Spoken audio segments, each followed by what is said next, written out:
Good day. I'm Juan Paulo Mandap, leader of Group 5 from 496. I'm here to present our degree paper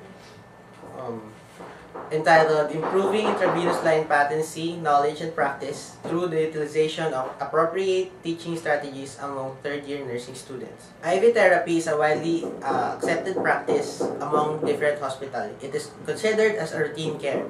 Our study aims to evaluate the knowledge and practice of the current third-year nursing students in the topic of intravenous line patency. You can see that there are three components. First is the lecture with demonstration, visual lecture presentation, and handout giving. In the upper portion, you can see knowledge, and below is skills.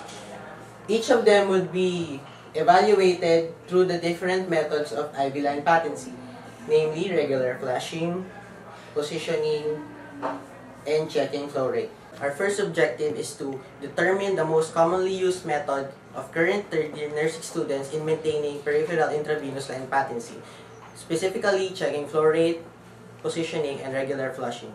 Secondly, to determine the extent of knowledge and skills of the current third-year nursing students in maintaining peripheral intravenous line patency, specifically, again, checking flow rate, positioning, and flushing.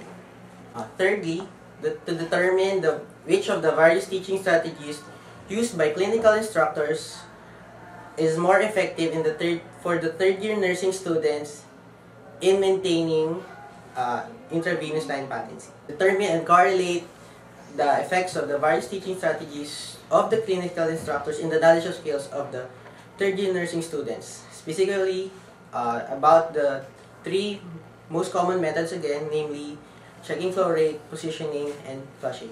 Lastly, is to determine which of the teaching strategies is most effective to the third-year nursing students so that we can recommend them in using while teaching them. I will give you a preview of what we have in store for you. First is both, as you can see, knowledge and practice have different results. In the skills, you can see a discrepancy within the use of handouts. In the correlation, you can see that handout has the most relationship to the knowledge and practice of the students. This does not mean that it has a negative or positive effect. This only means that whether you read the handout or not, you will either get a negative or positive effect. We have concluded that the preferred method of the third-year nursing students is checking flow rate. We have concluded that all three methods have increased knowledge and skills by half. The best method to enhance them is using the visual lecture presentation, while in skills, we should use the lecture demonstration. There are all positive relationships to the knowledge and practice between the different methods.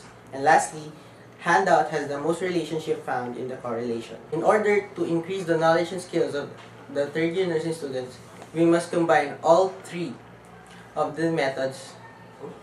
Thank you. This is again Juan Paulo Mandap, 496 Group 5, signing off. Don't forget to vote of us.